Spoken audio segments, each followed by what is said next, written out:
بسم الله الرحمن الرحيم. السلام عليكم ورحمة الله وبركاته. إن الحمد لله نحمده ونستعينه ونستغفره ونستهديه ونتوب إليه ونعوذ بالله من شرور أنفسنا ومن سيئات أعمالنا. إنه من يهديه الله فلا مضل له ومن يضلله فلن تجد له وليا مرشدا. أشهد أن لا إله إلا الله وحده لا شريك له وأشهد أن محمدا عبده ورسوله من لا نبي ولا رسول بعده.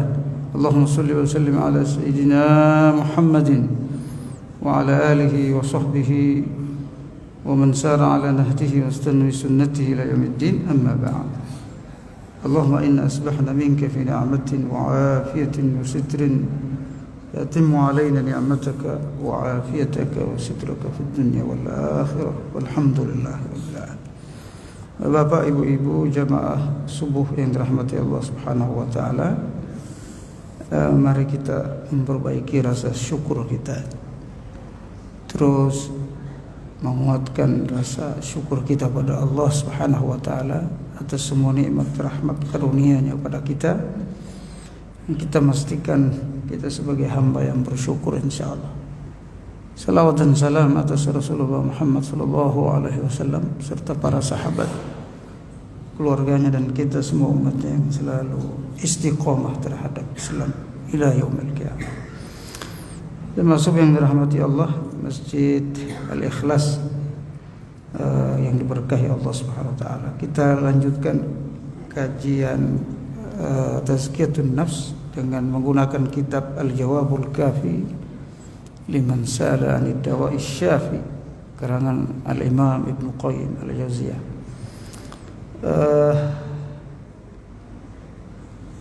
Kita sudah sampai pada pertengahan kitab ini. Hari ini kita akan membahas tentang dua jenis balasan dosa yang diberikan oleh Allah SWT kepada orang bermaksiat. Sebelumnya kita sudah membahas banyak tentang akibat dosa yang diperbuat, akibat maksiat dalam kehidupan kita, dan bagaimana membersihkan dosa. Nah, sekarang beliau sampai pada pembagian dosa dan pembalasan.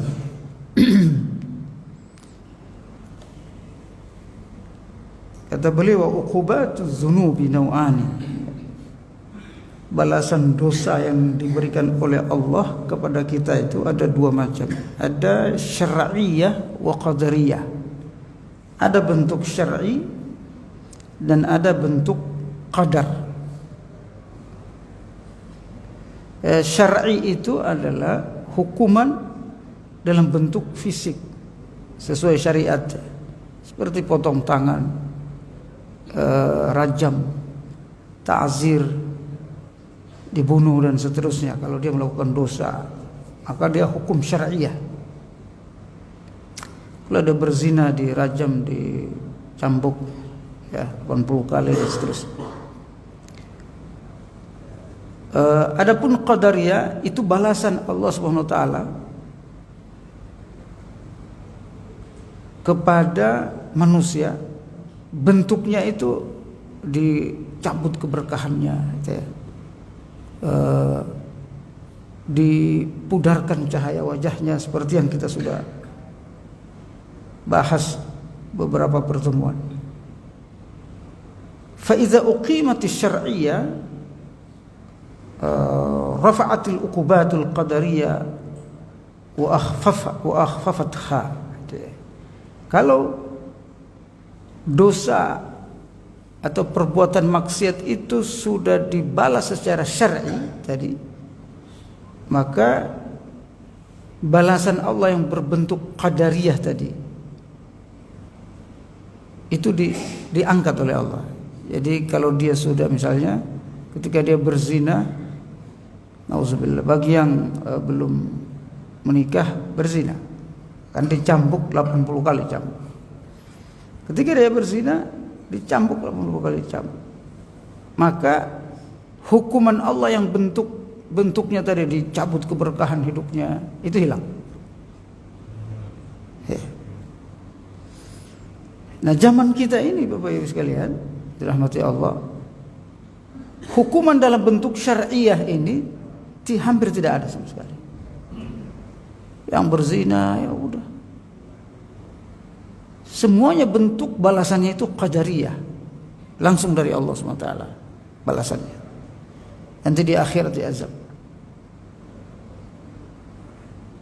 Makanya memang di zaman kita di akhir zaman itu paling banyak penghuni neraka jahanam, karena tidak ditegakkan hukum syariah itu. Kalau di zaman Nabi, dosa-dosa besar itu selesai di dunia, nggak sampai di akhirat, karena sudah ditegakkan hukumannya di dunia. Ya. Penzina misalnya, yang sudah berkeluarga berzina. Kalau zaman dulu bentuk zina itu terbatas, tidak kreatif orang membuat zina itu. Kalau sekarang itu zina itu kreatif orang, macam-macam bentuk. Pacaran lah, zaman dulu nggak ada pacaran. Kalau sekarang pacaran, ada pranikah, pranikahnya itu dia sudah ngelamar. Ketika ngelamar dia anggap udah sah gitu, sah ngapa-ngapain, ngapain aja udah sah, udah halal. Padahal baru ngelamar, belum nikah. Betul Pak. Ini yang membuat kita tuh banyak dosa, Bapak sekalian. Bahkan mau melakukan pernikahan aja melakukan dosa. Bahkan melakukan syirik. Ya. Ketika mau menikah udah ada penghulu. Dipertemukan laki-laki dan pengantin laki, pengantin perempuannya udah dipertemukan kayak suami istri udah. Padahal belum sah sebelum mereka melakukan akad nikah. Bahkan ada namanya pra-wedding. Udah peluk-pelukan, udah foto-foto sana. Padahal belum suami istri. Mestinya nggak boleh bertemu dulu sekarang. Jadi makanya keluarganya, membangun keluarga sudah dibangun dengan maksiat. Nah, bagaimana keturunannya? Kalau zaman Nabi nggak ada gitu, pra-wedding itu nggak ada. Pacaran itu nggak ada. Orang tertarik nikah langsung lamar. Nah, sehingga Bapak Ibu sekalian dirahmati Allah, zaman kita ini maksiat itu variasinya banyak, berkembang luar biasa. Tetapi hukumannya tidak ada. Kalau zaman Nabi, maksiat itu bentuknya itu aja, terbatas, dan langsung dihukum oleh Nabi secara syar'i. Berzina langsung dicambuk bagi yang belum menikah. Yang sudah menikah langsung dirajam, tanam badannya separuh langsung dilempar oleh. Walaupun ini tidak semua zina itu dilakukan rajam oleh Rasulullah Sallallahu Alaihi Wasallam. Nah, kalau kita tidak ada, begitu aja dia nggak bertobat, ya dosanya sampai dia meninggal dunia. Makanya memang jumlah kita di zaman ini untuk penghuni neraka itu makin banyak, karena tidak ada ukubah syariah ini. Yang ada sekarang kita tuh kebalik, ukubahnya itu qadariyah, semua dari langsung dari Allah. Ya. Yang berzina sudah ditobat, nanti meninggal azab oleh Allah, bahkan sakaratul mautnya mengalami siksa yang luar biasa. Nah, kata beliau Ibnu Qayyim al-Jauziyah,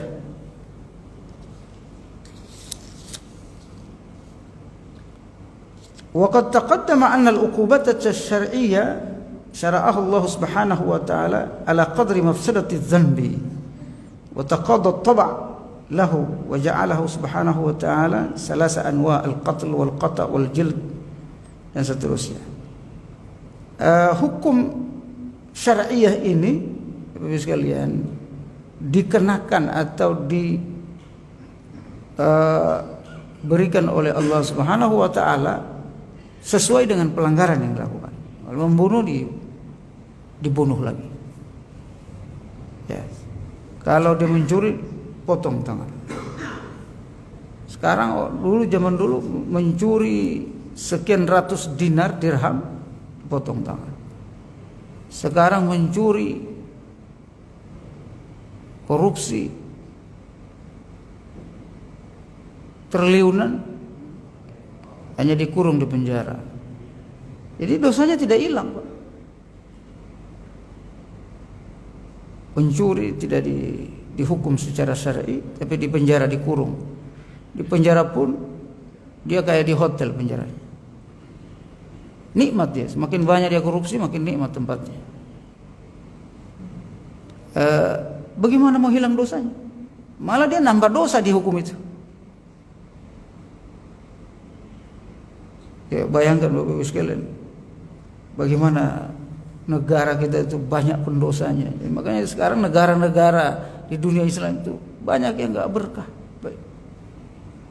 Saya baru pulang dari, kecuali ada beberapa negara yang masih berkah, alhamdulillah. Seperti Qatar. Saya kemarin baru pulang dari Qatar minggu lalu. Pertemuan dunia ulama sedunia dari hampir 100 negara kumpul di Doha, Qatar.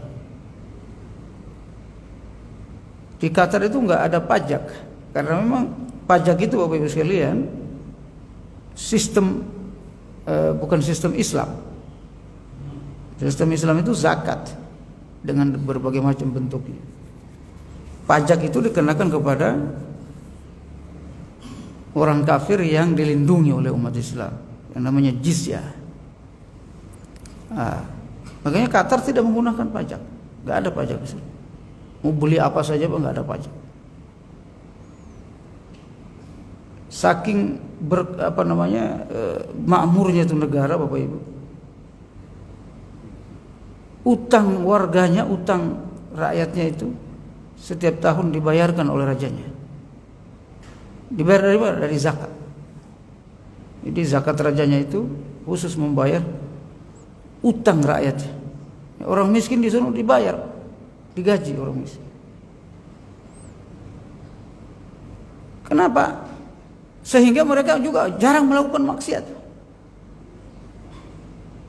Ya, makmur, kemudian tidak ada pajak, tidak ada tempat-tempat maksiat,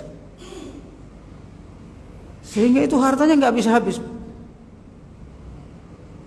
Kalau kita ini kan maksiat dari pimpinan tertinggi sampai raja jelata itu maksiat merajalela. Bagaimana negara kita mau berkah? Baik sekalian.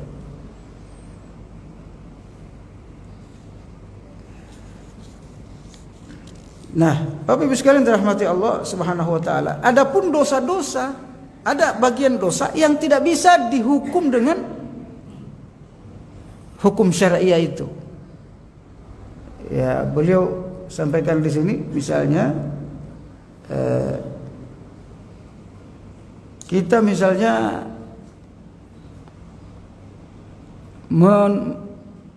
mensekutukan Allah dalam ibadah. Siapa yang tahu? Gak bisa dihukum. Ya. Kita berdoa kepada selain Allah. Kalau enggak ditahu, enggak ada yang hukum. Itu hubungan kita dengan Allah. Nah, dosa-dosa yang bentuk seperti ini Bapak Ibu sekalian, kata beliau, ini yang dihukum langsung oleh Allah Subhanahu wa taala.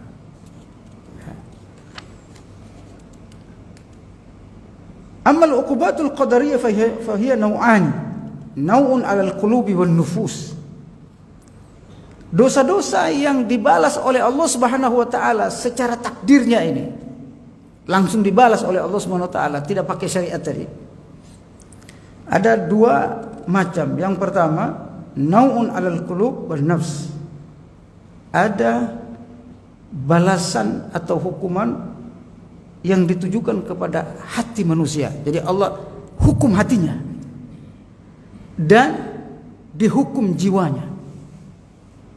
Jadi ketika dia bermaksiat, Bapak Ibu sekalian, langsung hatinya itu kotor, langsung kotor hatinya. Hati yang kotor kemudian malas beribadah, tidak khusyuk lagi sholatnya. Itu namanya ukubat, termasuk hukuman Allah SWT. Tidak hukum fisik dia, tapi bentuknya kejiwaan dan hati. Nah, ini yang kita harus hindari, Bapak Ibu. Bentuk balasan Allah Subhanahu wa taala terhadap dosa kita ditujukan kepada hati kita dan jiwa kita. Hati kotor, jiwa yang kotor. Ini yang kita bahas sebelumnya, panjang lebar tuh. Kalau hatinya sudah kotor, jiwanya sudah kotor penuh dosa, Allah cabut keberkahan hidup. Ya, banyak duit tetapi cepat habis. Sumber duitnya banyak, tapi dia bingung mau dia apain itu duit. Bapak sekalian, ini kenyataan, Bapak. Ada orang bingung mau dia apain duitnya, karena duitnya itu banyak terus ada, kekayaannya melimpah, sehingga dia bingung. Allah tutup pikirannya itu untuk berinfak. Allah tutup pikirannya, idenya itu untuk menyumbang kepada orang lain. Allah tutup idenya untuk membantu orang miskin. Allah tutup, sehingga duit itu menumpuk di tempatnya. Dia bingung mau diapain. Akhirnya apa? Larinya ke maksiat lagi itu duit. Ada, maka enggak heran ada yang belanja 1 hari 1 miliar 1 malam, karena dia enggak tahu mau diapain itu duit. Kenapa? Hatinya ditutup oleh Allah. Beda, ada orang rezekinya pas-pasan, tapi dia infaknya ke sini, sedekahnya ke sini. Kenapa? Karena Allah buka pikirannya untuk berinfak, bersedekah, kemauannya untuk berbuat baik Allah buka.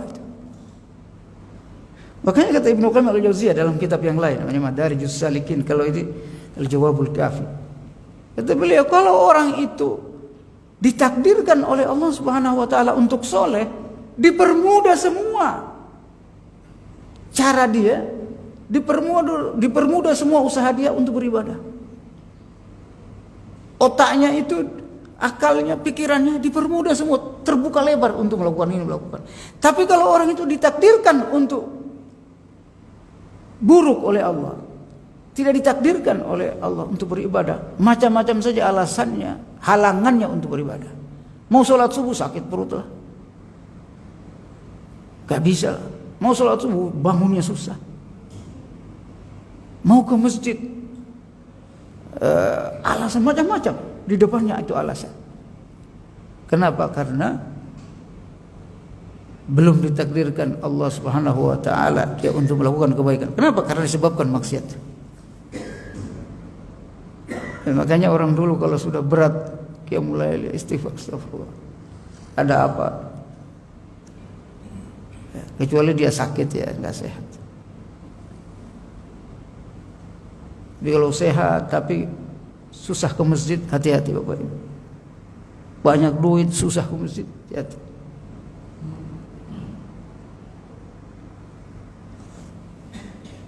Wa naun 'alal abdani wal amwal, dan ada juga bentuk cobaan atau bentuk hukuman Allah terhadap maksiat yang qadariyah tadi, yang tidak bisa dihukum secara syar'i tadi. Itu juga hukumannya ada dalam bentuk fisik dan harta, badan dan harta.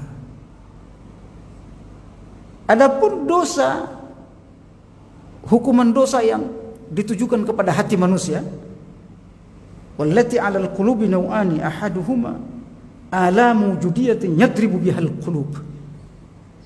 Jadi kalau dosa itu dosa qadariyah tadi ya, dia tidak, di antaranya dosa qadariyah itu yang kita sebutkan tadi, tidak khusyuk dalam sholat, mensekutukan Allah, nggak bisa dihukum secara fisik, ya. Atau dia berzina, makan haram dan seterusnya, tapi tidak bisa dihukum syariah karena nggak ada hukum syariah ditegakkan kayak di Indonesia, negara-negara lain. Ya, kalau di Saudi masih itu pun tidak semua dihukum secara syar'i tadi. Maka Allah timpakan dosanya itu ke hatinya.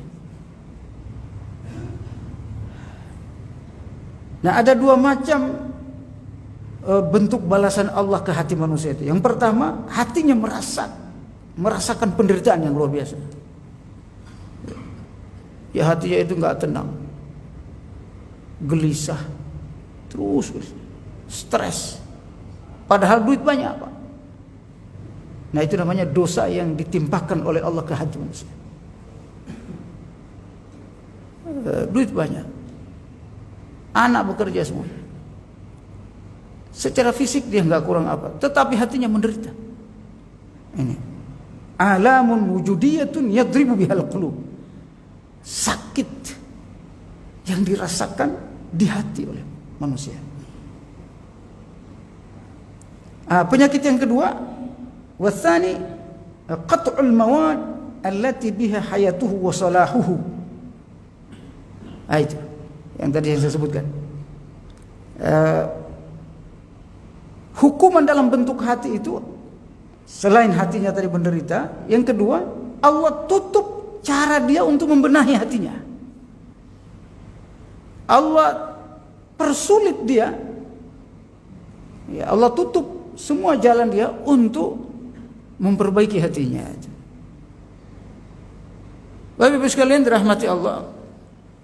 Makanya kita nih ngaji begini nih, kadang kita tuh hati kita tuh tidak kreatif atau tidak rajin mengingat Allah. Nah, ketika kita kumpul begini, baru selama ini saya kurang zikir ternyata. Dan begitu kadang kita. Dan itu manusia pasti kita rasakan semua. Nanti orang melihat orang zikir, loh, saya kok jarang zikir. Bapak Ibu sekalian, saya kemarin kumpul bersama para ulama itu. Pagi zikirnya sekian jam.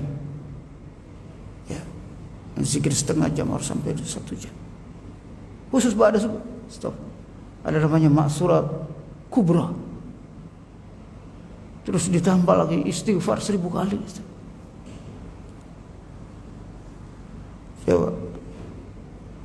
Kadang kita, kok saya nggak pernah lakukan. Nah, kalau semua amalan-amal soleh itu kemudian malas kita lakukan, atau kita tidak ingat, lupa kita, misalnya tahajud lupa kita, salat duha lupa kita, tahiyatul masjid lupa kita, kadang yang salat fardu doa yang kita lakukan.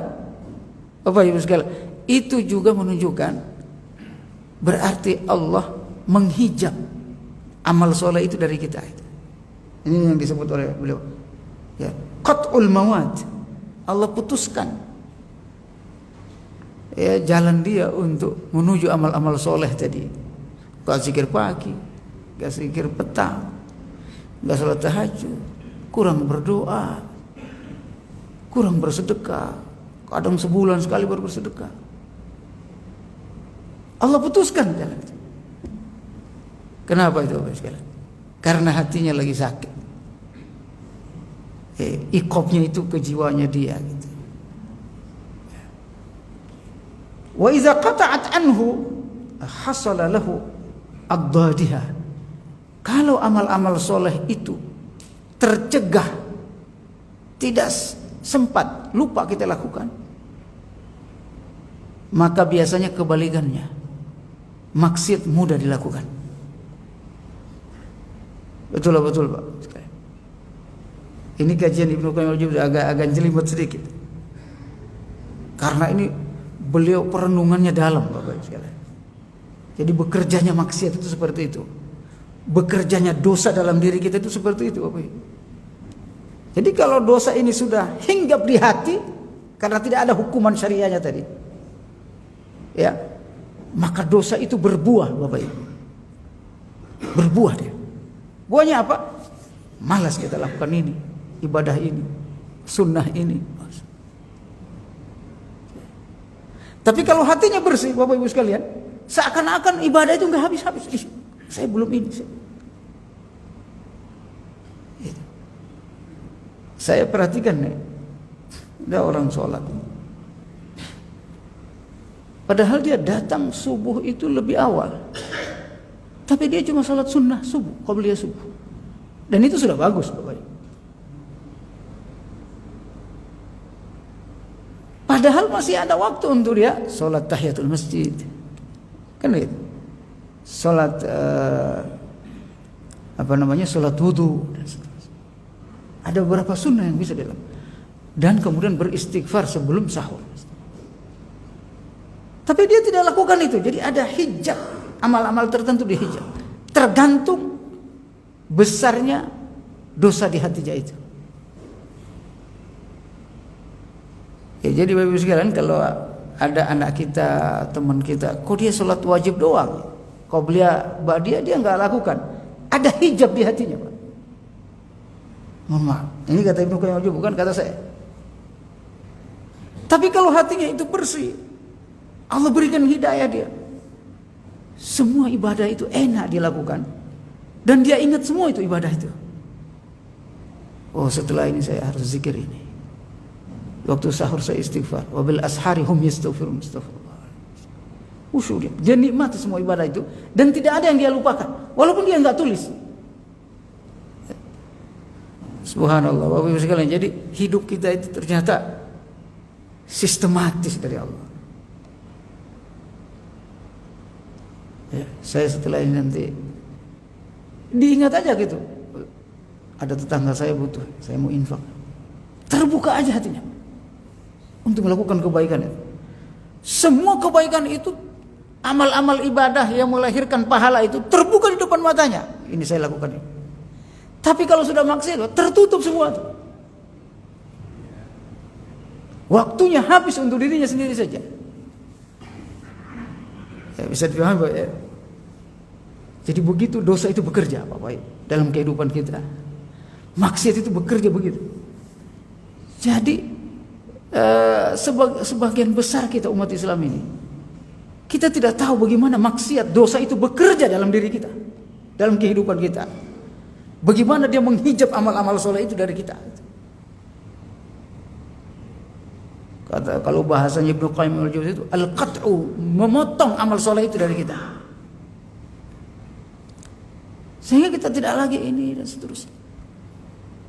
Padahal sudah bulan Rajab, belum rindu juga dengan Ramadan. Bahkan ada yang, kok Ramadan lagi cepat amat. Bapak sekalian, karena ada yang terpotong, diakibatkan oleh banyaknya dosa yang kita lakukan.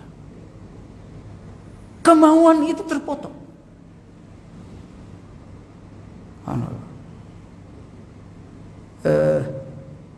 Dan ini bisa dirasakan oleh siapa saja. Karena ini fluktuatif, Pak. Kecuali Nabi dan para sahabat tertentu, itu dia istiqomah konsisten. Kalau kita itu fluktuatif. Kadang kita tuh rajin, kadang kita tuh mana? Fluktuatif, Mak. Karena bersih kotornya hati kita itu silih berganti.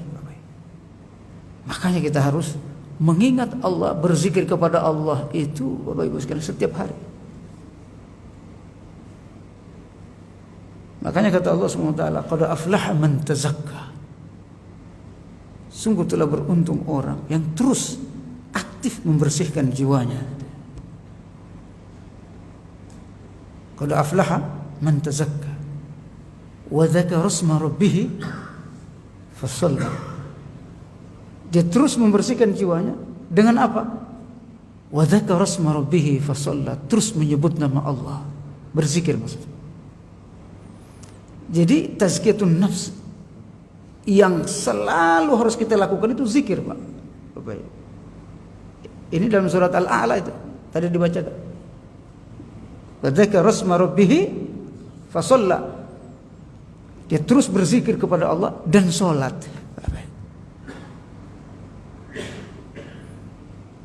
Makanya sholat para sahabat, Bapak Ibu sekalian, sholatnya itu bukan sholat wajib saja. Sholatnya itu bukan cuma sholat sunnah rawatib saja, tapi hampir semua sholat mereka lakukan. Karena wa dzakara isma rabbih fasalla. Makanya Imam Ahmad setiap hari, sehari semalam, sholatnya itu 300 rakaat, Pak. Imam Ahmad bin Hanbal 300 rakaat. Salat apa aja itu, Ustaz? Kalau kita kan 17 rakaat saja. Betul. Dengan sunnahnya kurang lebih 22 rakaat. Imam Ahmad 300 rakaat. Kalau lagi sakit 100 rakaat. Lagi sakitnya 100 rakaat. Kenapa? Wa dzakara rasma rabbih fasalla. Terus berzikir dan melakukan sholat. Dua hal ini Bapak Ibu sekalian, ini menjaga hati kita untuk stabil tuh. Tazkiyatun nafs itu kata Allah. Ya, sungguh telah beruntung orang yang membersihkan jiwanya. Kalau di ayat yang lain dalam surat Asy-Syams, qad aflaha man zakkaha wa qad khaba man dassaha. Sungguh tuh beruntung. Sudah sungguh beruntung. Kalau dalam bahasa Arab kaidah tafsir namanya ada takkid di sini, penguatan, pasti beruntung. Keberuntungan yang paling hebat itu orang mampu membersihkan jiwanya.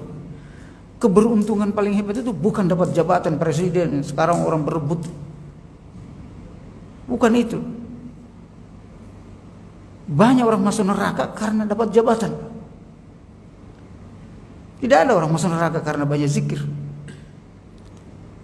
Betul. Banyak orang masuk neraka karena banyak harta.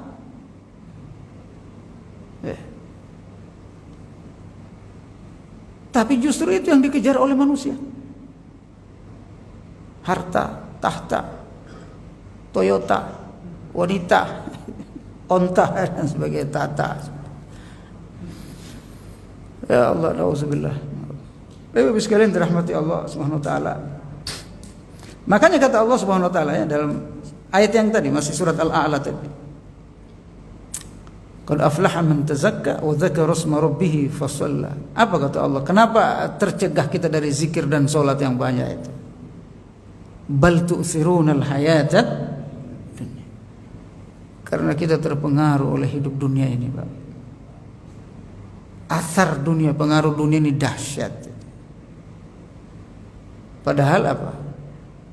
Wal akhiratu khairu wa abqa. Padahal akhirat itu lebih baik dan lebih abadi. Kita hidup di dunia ini, Pak, hanya ngasih makan kita dan anak kita. Itu pun tidak lebih dari 200.000 per hari. Mulut yang kita kasih makan misalnya anak 7 cucu, tidak cukup 200.000 sehari. Apa namanya? Tidak lebih dari 200.000. Tapi kenapa kita harus mengumpulkan uang miliaran? Ada nggak orang makan satu hari 1 miliar? Yang kita makan mulut kita juga kecil, yang kita masuk berapa? 1-2 piring saja.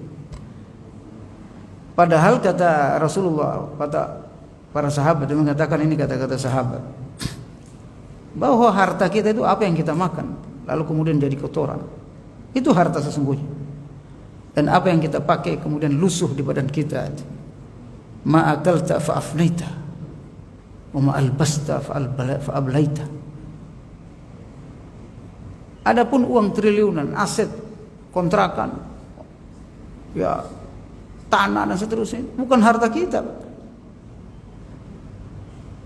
Itu kapan saja bisa hilang. Kita meninggal hari ini selesai, orang milik orang, Pak. Ya, harta itu yang kita makan. Nah, yang kita makan ada nggak satu kali makan 1 triliun kita nggak ada. Tapi kenapa kita tertipu dengan menumpuk itu? Menumpuk harta. Ada orang punya ribuan hektar masih menganggap dirinya miskin. Ada orang, Bapak Ibu sekalian, selalu melihat dirinya itu mustahik. Mohon maaf. Ini banyak saya perhatikan. Saya kadang bilang, kenapa tidak berzakat? Padahal dia punya rumah, punya mobil, Pak. Dia tidak berzakat, tidak bersedekah. Kenapa? Karena dia anggap ketika ada pembagian, dia ikut pembagian. Dia menganggap dirinya mustahik terus, berhak terus mendapatkan. Selalu ingin di bawah terus tangannya. Anda sudah mampu, sudah sarjana, itu harusnya sudah berganti, berubah posisinya. Memang Anda pernah miskin gitu, tetapi itu harus berubah, memberi gitu. Bukan dapatin terus. Harusnya sudah malu untuk menerima, karena itu sudah mampu, sudah sarjana, udah punya rumah, ngontrak juga, rumahnya dikontrakkan, rumah bagus yang dikontrak. Tidak perlu kita minta lagi, mestinya kita sudah memberi. Jadi ada model hidup, kebiasaan hidup yang tidak sadar bahwa dia harus bersedekah. Bapak-Ibu sekalian, begitu juga yang lain, misalnya dia punya ilmu, dia merasa dia nggak punya ilmu, mestinya dia sudah memberi, menasehati. Bapak-Ibu sekalian dirahmati Allah Subhanahu wa taala. Terakhir kata beliau,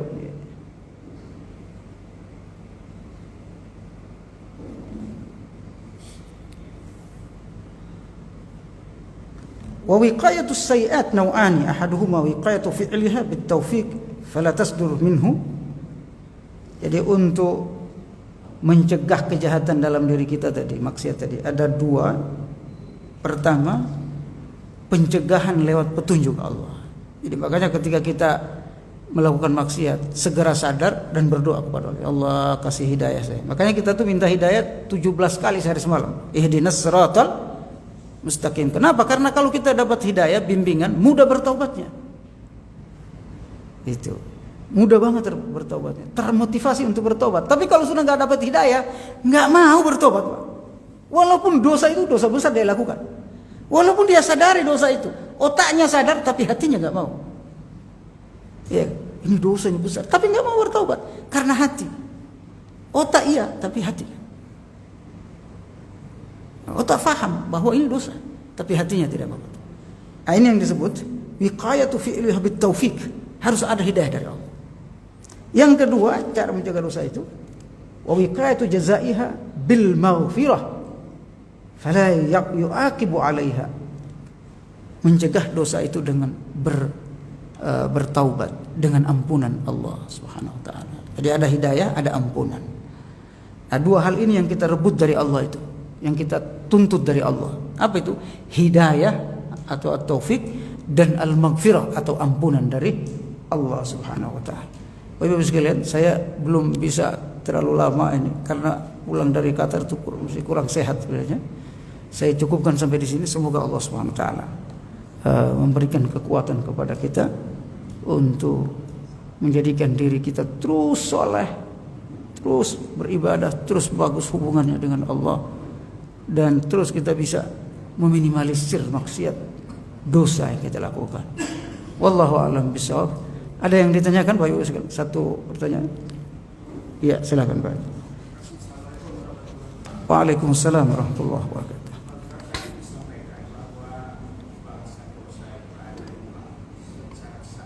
Iya.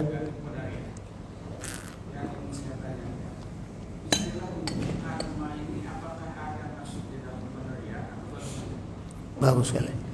Istilah karma itu adalah istilah agama Hindu dan Buddha. Hindu dan Buddha ada karma namanya. Karma adalah balasan setimpal yang dilakukan oleh manusia. Dalam Islam, balasan setimpal itu juga ada, tetapi bukan karma namanya. Namanya apa? Al-jaza, balasan atas dosa.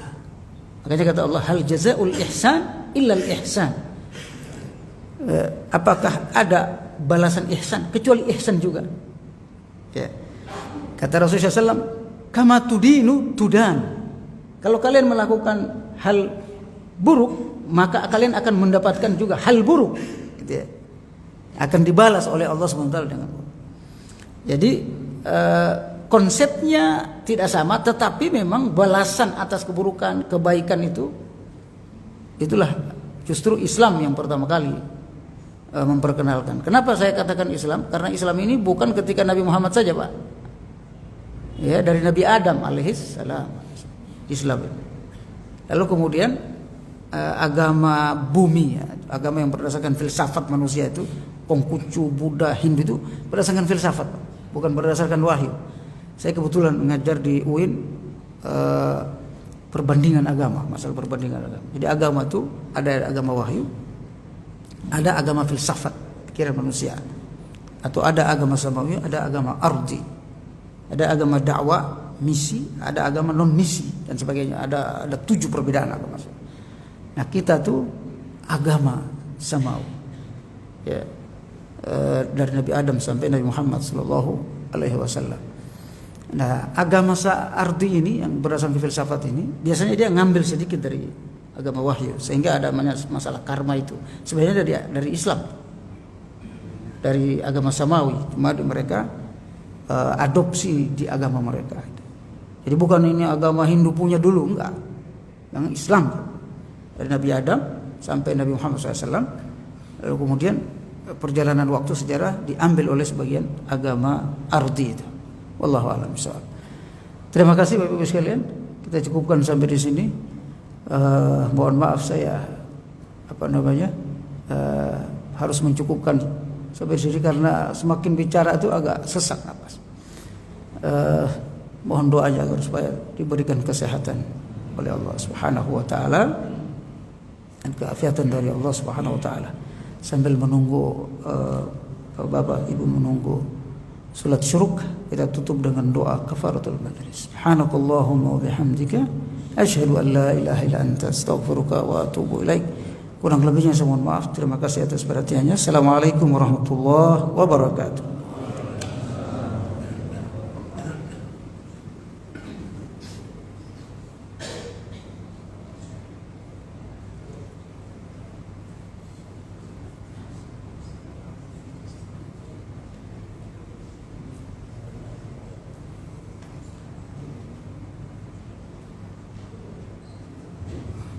Assalamualaikum warahmatullahi wabarakatuh.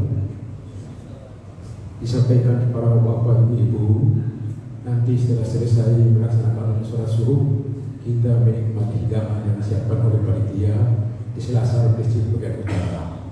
Demikian permasalahan kami sampaikan. Wabillahi taufiq wal hidayah. Assalamualaikum warahmatullahi wabarakatuh.